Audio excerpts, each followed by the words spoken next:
Welcome to Black Cat. I'm Tony, that's Samra, and today we're reviewing Tony, not me, but the movie Tony, starring Dominic Sessa and Antonio Banderas, directed by Matt Johnson of Nirvana, the band, the show Our fame, boy. Yeah. music by Jay McCarroll, who did a very good job on the score. And so this movie is an Anthony Bourdain biopic, although it is not one of those, Wikipedia greatest hits type of biopics where you hmm see the entire life of a celebrity and all those iconic moments that the audience can kind of do like the Leonardo DiCaprio meme to. This is a movie about a specific chapter in Anthony Bourdain's life, a chapter when he was 19 years old, still finding himself, still finding what his purpose in life is. And I think the difference in those two types of biopics, uh, to me, this works better because to me, it's more relatable, right? Like, I can't relate to a Michael Jackson or a Bob Dylan, no matter how hard I try to, wear those sunglasses and look cool. I can't relate to the life of guys like that. But when you look at Anthony Bourdain, I think one, him in particular as a celebrity has been more relatable to people who have dealt with depression or any sort of, hmm mental health issues. But then also the way that they told this story is, hey, this is just a guy who's kind of down on his luck, trying to figure out what his passion is, and the story focuses entirely on that to the point where this could have been named anything. Didn't even have to have anything to do with Anthony Yeah. Bourdain. It would have worked just fine. It's a coming of age story. I really enjoyed it. I know that we were both looking forward to this movie because we like Dominic Sessa. We have a newfound love for Matt Yes. Johnson and Jay McCarroll, so we were both excited. Walking away from this movie, did it meet your expectation? Were you happy with it? What did you think of it? It definitely met my expectations. It's up there with my favorites of the year. It's not like my top three or anything, but it is up there, and I really loved Matt Johnson's direction with it. As you said, Jay McCarroll's score. We cheered when we saw his name on the screen. But yeah, I really just had a great time watching it, and I I love Dominic Sessa. Ever since we saw the holdovers, I think he's a great actor. I thought he was so great in this as Tony, and I'm excited to see what's What's coming up next? for him. Yeah, Yeah. what's next for him? But yeah, and on that topic of how this is just focused on like a smaller chapter of his life Mm. as a biopic. If I remember correctly, I think it's like only two chapters in his book, The Yeah, Kitchen Kitchen Confidential. Confidential. I Yeah, believe it's like 2 or 3 yeah, chapters. so something very like small, but I thought that was really effective. And as you were saying, a coming of age story, I feel like we can all relate to different aspects in this movie.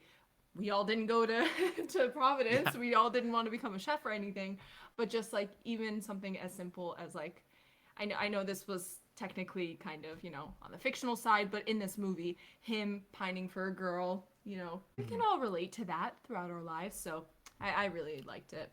Yeah, I mean, it tackles so many themes of like Mm-hmm. what it would be being 19, 20, even Mm-hmm. in your early to mid 20s, like trying to find a relationship, trying to find a job. What is your passion? What Yeah. fulfills you? Finding friendship, finding the right friends, right? Like we see in this movie, Yeah. there's different paths that are in front of Tony, and there's a million different ways that he could go. And, one thing that really stood out to me in this movie was Antonio Banderas is kind of like the mentor to Tony, someone who was there as like the older, wise, mature person who is going to take care of you, but also call you out on your shit. And I love that this movie starts with, the quote from Anthony Bourdain that I can't remember exactly what it says, but it says, like, quite frankly, I was a selfish, narcissistic, like Mm-hmm. egotistical kid who was in desperate need of an ass whooping. And he gets it pretty early Yeah. into the movie. And so you mentioned Dominic Sessa. Mm-hmm. I hope he doesn't get typecast as a sad 70s boy, but if he does, he's damn good in that I'll eat role. it up. Yeah, I'll watch it every time.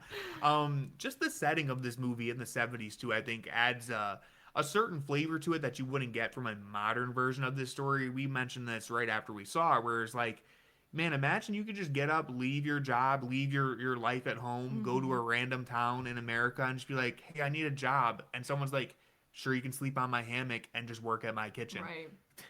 You couldn't do that today. You can't just do that today. It doesn't work like that. Someone will shoot you. Oh yeah, I mean, God, it's just a different world. But Yeah, definitely. I think the time period worked very well. And Dominic Sessa Mm-hmm. as Anthony Bourdain, he has kind of carved that niche for not just being a sad boy like he is in the Holdovers, but I think both these characters, they're sad, but they also have like a sarcastic asshole like Yeah. charm to them, Yeah. where even more so in this movie than in the Holdovers. But on one hand, you're like, this kid's annoying. But then on the other, you're like, he's also really smart and has a lot of potential and promise that isn't being harnessed the right way. They're not And tapping into it. exactly. And that's where, Paul Giamatti brings it out of him in The Holdovers. Mm-hmm. Antonio Banderas does it in this movie. And I think I said this to you right after the movie, and I don't know if I'm getting carried away, but if anything from this movie gets Oscar nominated, whether it's the score by Jay McCarroll, which probably won't happen, but I do think it's a great score,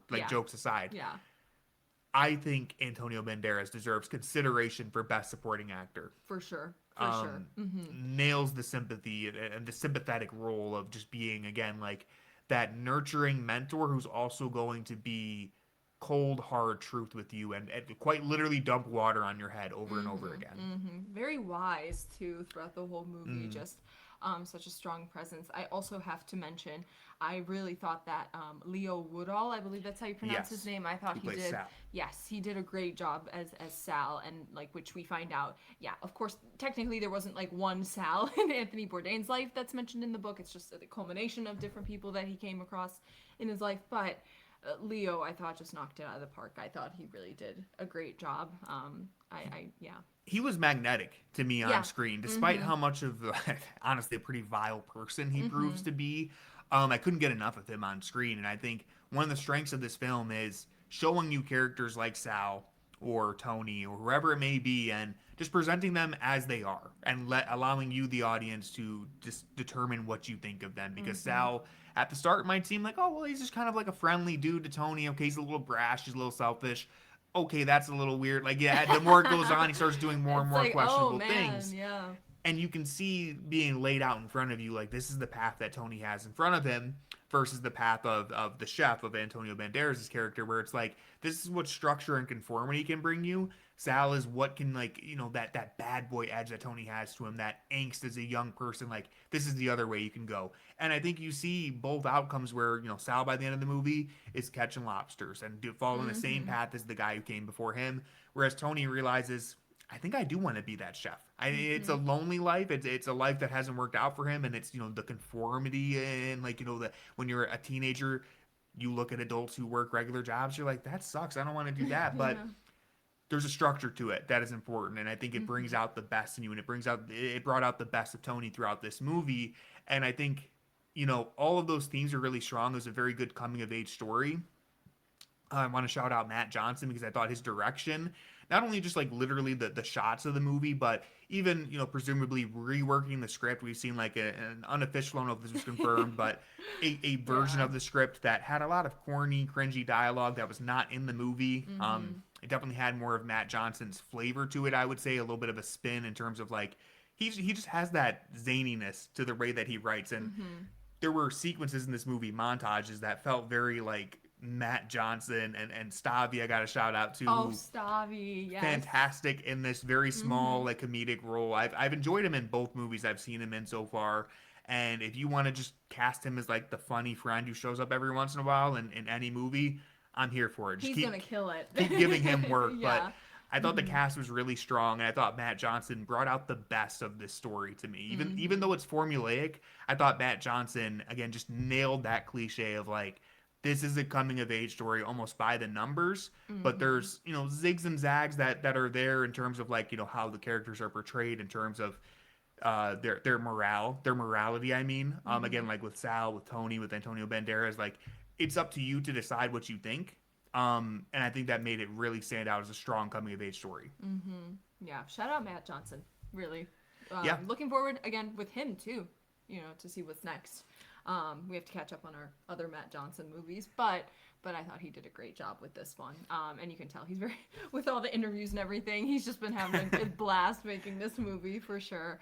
And yeah, I have to say one more thing. Yeah. Just have to say, because you mentioned the script pieces that came out, which again, we don't know for sure if those are legit, but let's say, they are as of right now. Through those pieces that came out, I found out that Anthony Bourdain did not like ABBA. So I knocked off a star because of that. No, I'm kidding. But Oh yeah, no, I thought that was funny. Yeah. I'm glad they didn't include that in the movie, though. I would have been heartbroken. It would have pissed off audiences yeah, everywhere. Everywhere. I'm gonna get to like one criticism of the movie in a second, but I do want to just rattle off a couple things that stood out to me that I enjoyed. One, I want to spend another second talking about Anthony Bourdain, the person, because I was not super familiar with him. I knew who he was, and I've seen his quotes and motivational stuff, but obviously someone who lived a lonely life that dealt with a lot of tragedy as well and ended in tragedy. But I also think reframing it and looking at it as someone, hey, like here's a person who really struggled with mental health throughout their entire life, lived to be 61, and traveled to so many different places, accomplished so many different things, reached so many different people. In a way, I would say he beat his depression. I don't think he was beat by his depression, even though the way that his life ended, I think he overcame it and lived a life better than like 99% of people. And so I've seen the pushback online of people saying like, oh, should we really take, life advice or a coming of age story from someone like Tony Bourdain? Silliest thing I've ever heard. I think it's short-sighted, and it's a black and white view of the world where this movie does not shy away from the fact that Tony was not a black and white person. This is a very complicated character from a real life complicated person. I thought it handled that subject matter very well. All the way to the point, we're not going to spoil too much really anything of the movie, but one scene in particular that stands out is there's a sequence where, we see that Antonio Banderas, the chef, has a painting on the wall. And if I remember the story, they ask, like, what's the painting for? It's a chef who was preparing a feast for Napoleon, yeah. And he was one of the best chefs in the world. He had everything in line. Everything was perfect. But the fish that he ordered didn't arrive on time. So he committed, I won't say the word because YouTube demonetizes for that. But he does that. And, Tony in the movie is like, well, why would he do that? And, the chef replies, because his fish didn't arrive on time. And he says, but why? And then it cuts to the next scene. You never get an answer. And I like that because, yes, you might say this is kind of surface level. It doesn't require, like, the most deep thinking or anything. But the reality is Anthony Bourdain and his ultimate end is it doesn't make sense. It's not rational. People who deal with that ideation or depression, like, many times it is not rational. And we understand that. It's just, it's something that it breaks past the barrier of what we can understand. You can have everything in life and still struggle. And I think this movie, again, didn't really go too deep into what that means. And I think the reason for that is because you really can't. There is no explanation. There's no story that they could have painted that would have made you watch this movie and go, now I understand why Anthony Bourdain struggled. Right. The reality is we don't know. We don't know, but I'm glad that there's still so much to celebrate about him and all that he did through his work and throughout his life and everything. And with this one, I can't say this enough. I just really am glad that they took this approach of making a movie about this transition of how he got into what made him so big. Yeah. So yeah, I think this was the way to do an Anthony Bourdain biopic, and I've also seen pushback of people saying, "Oh, Bourdain would have hated this. Why would you do this?" I didn't know Anthony Bourdain personally, and I said this to you, but it's like, listen, this guy can say all he wants about not wanting fame, celebrity, all that. He was a reality TV star at the end of the day. And we say that respectfully. And I say that respectfully. There can be complex and nuances to that, but he's clearly someone who didn't shy away from the stardom that comes from, everything he did, from writing the book to being on Parts Unknown, right? Like, clearly he chased it to a degree, even if he didn't fully love it. And I think that's why, again, telling this story, which is very much, could be about any random person in the world. It is not Anthony Bourdain's story necessarily. To me, that was handled with care. His estate approved it, which doesn't necessarily always mean something. The estates can be hit or miss in that regard, but I thought it was tasteful. I thought it was a good story to tell. And yes, tasteful is the perfect word. That's what I was trying to look for in my tasteful. Exactly. I agree. Yeah. And so my last positive thoughts here. Actually, I'll get the negative out of the way, and then we'll end on the positive. Yeah, I'm curious for your criticism. My only criticism of this movie is that, and this is like a loose criticism because I think this is a very solid film. I think the pacing of the movie in parts felt jumbled or almost rushed, and I wonder if you could have told a version of this movie with 15 extra minutes where maybe you have some more time for Tony and Nancy to develop and reach their conclusion. Maybe you have time for Tony and his the paths in front of him in terms of, does he follow the chef? Does he follow Sal? I thought in the third act, there's a couple of resolutions that happen like literally on top of each other. Like Yeah, the very three, cookie cutter, or like very like this is so clean. Like, yeah. like my OCD brain likes it. It's like, yeah, check, check. It's like Tony checks off one huge thing with his relationship, and then literally in line right behind Nancy is the chef, and it's like, here's your next to-do Yeah, list, and right, it's right. like, I feel like Yeah. those moments could have had their own individual set piece and moments, but it was also like, well, where the runtime is ending here, so we kind Yeah, of got to we gotta wrap it clean it up. up. Yeah, Yeah. come on, guys. That's really my only main criticism outside of what we've already talked about, which is that this is a formulaic coming of age story. It doesn't do anything that's going to shock you in that regard, but I think a cliche is a cliche for a reason, and Yeah, yeah. maybe it holds me back from being like, this is a 5-star masterpiece, but I gave it 4 stars on Letterboxd. I really enjoyed it. Same here. Very cozy. It's a very cozy movie. We were talking about this. It's not. It's a nice one to turn on. At the end of summer, right before fall. You have a little cozy sweater on if you like. But it's just it's very. I don't know. I found it cozy, and I did want to add one more thing that you and I talked about as a criticism before we go. That ties in with the runtime and everything. And you and I talked about this, but Nancy adding a little bit more to her character, I guess, Yeah. like just fleshing her out a teensy bit more. I know, again, it differs between like what happened in real life and in the movie, but just giving some more detail. They were already to her. dating in real Yeah, life before yeah. arriving in Providence. But yeah, I agree. She's basically just the prize for Tony in Yeah. this movie, which I think can be icky to some degree, although I do want to mention, so this is going to be the only spoilery type thing we talk about, so if you don't want a spoiler, go see Tony. It's worth watching. Yes, it's really good. This is your spoiler warning. 3, 2, 1. Okay. Not a major spoiler, but an example of like non-verbal storytelling that I really, really loved in this movie is that we see near the beginning of the movie that Sal, his buddy who works at the restaurant with him, they go to a party together and they're completely lying about who they are, why they're there. Sal is a grad student from Harvard, I think he says. Yes, great story. And he's like mentoring Tony in his writing fellowship, completely made up. And he goes and he hooks up with a girl at this party. And when he leaves the room, he goes to the door frame and cuts out like a little piece of the door frame. And you're like, I don't know what that was all about. Yeah. Later on in the movie, during a montage, we see him hook up with someone else, take a piece of the door frame, goes back to the restaurant, puts that little piece into a jar that is like almost full, just dozens and dozens of door frames. And Gross. it's gross, and it literally, the reason why I thought of this is because we said like the girl is the prize. Literally shows you that to him, the girls that he is hooking up with are just collectibles to put in his jar. That is all they are to him. At the end of the movie, or near the end of the start of the third act, really, Tony is finally about to hook up with Nancy. It is all culminated, and he's outside her door as she's getting undressed. And as he's standing out there, he looks across the hallway and he sees the little notch from the party before when Sal hooked up with the other girl. And Tony realizes, I should have mentioned, he has still been lying that he is doing a writing fellowship and that's why he's there.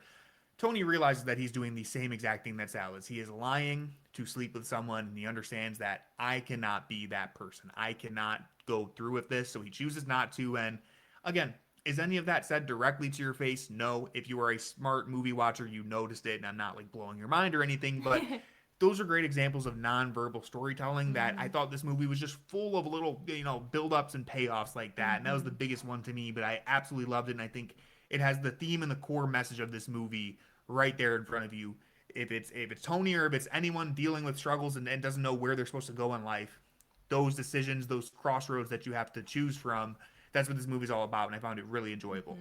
That was very well said. Well, Good job. Good job. That was beautiful. Hey, dude, it's almost like this movie was named after me. Oh my gosh. Anyways, I think that's all we have for this episode of, the Black Cat Movie Podcast. So if you enjoyed it, drop a like, hit the subscribe button, leave us a comment with your favorite food. Why not? It's a Tony video. Yeah, I noticed you said flavor a couple of times too, and I really liked it. I kept thinking, I'm like, oh yeah, chef-related movie. It was flavor. a Freudian slip because I didn't even realize I was doing that. But yeah, if you enjoyed this, drop a like, hit subscribe, follow us on Apple, Spotify, and we appreciate you for watching. Thank you, and we'll see you next time. Bye.